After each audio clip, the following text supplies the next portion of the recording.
There's a lawsuit now against Jimmy John's. Jimmy John's is a sandwich shop. What they're doing that has caused this suit is unbelievable. So, what possible beef could they have with their employees that would cause a lawsuit of the magnitude that I'm going to tell you about? Well, look, they've had problems with them in the past because they want to unionize, the workers do, and of course they're going to crush that with no mercy. And they're going to be against that. They've been doing some of the things that, according to allegations, that are worker abuse, that like they make them work longer hours, but they don't pay them. It's called wage theft. Now, there's some accusations of that. That also has to get adjudicated, et cetera, right? As a lot of the fast food companies do. So the usual abuse of their workers. But no, this is a different lawsuit for a different reason.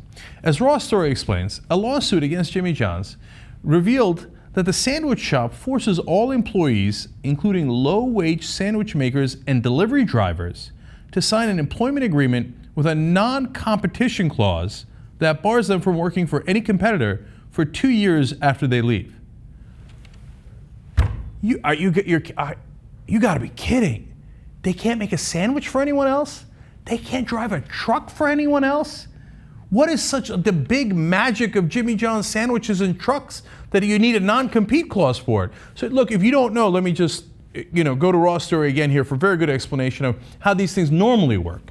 Such non-competition clauses are common among managers and other employees whose knowledge of a company's business practices could be used by a competitor. But Jimmy John's forces all employees to sign it.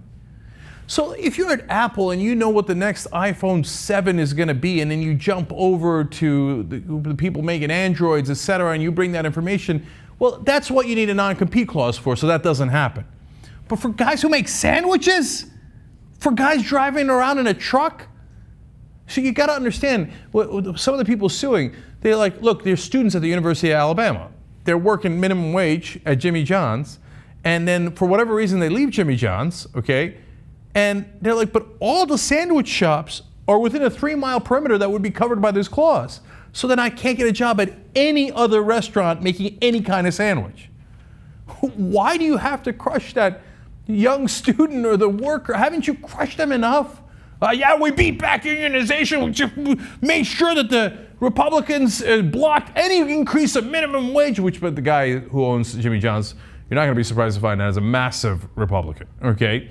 And has contributed accordingly, right? So you did all these things. This is like an extra insult to injury, spitting in their eye for no reason. All right, here, let me give you the clause in the contract that explains this. The employees must agree that during his or her employment with the employer and for a period of 2 years after, he or she will not have any direct or indirect interest in or perform services for any business which derives more than 10% of its revenue from selling submarine, hero type, deli style, pita, and or wrapped or rolled sandwiches, and which is located within 3 miles of any such other Jimmy John's sandwich shop. By the way, once you put the wraps in there, McDonald's has wraps, you put the rolls in there, it said it covers almost all the restaurants. Now, are they not merciful? They allow you to go home and make yourself a sandwich. Okay, thank you, we appreciate it. And like I told you, the owner, of course, is a guy who you might have some issues with. He says, they explain the owner of Jimmy John's, James Leotoud, is an avid big game hunter who has come under fire for not only posing with his kills, but also for providing legally suspect funds to Arizona Sheriff Joe Arpaio's Sheriff's Command Association. Now, look, he's a hunter. That's a different debate, I don't care about that in this context. But he has enough money, of course, he's incredibly rich, right, to give to political causes like Sheriff Joe. Hey, make sure that you do the, asking people for all their documents and stuff in Arizona. Sheriff Joe is famous for that, and all the stupid raids he did. He did a Steven Seagal, literally led raid because he heard there was some cockfighting somewhere. They roll over a guy's house with a tank. I mean, it makes the prisoners wear pink. Ha ha, we're going to belittle you, yada yada. I mean, this idiot, this Sheriff Joe.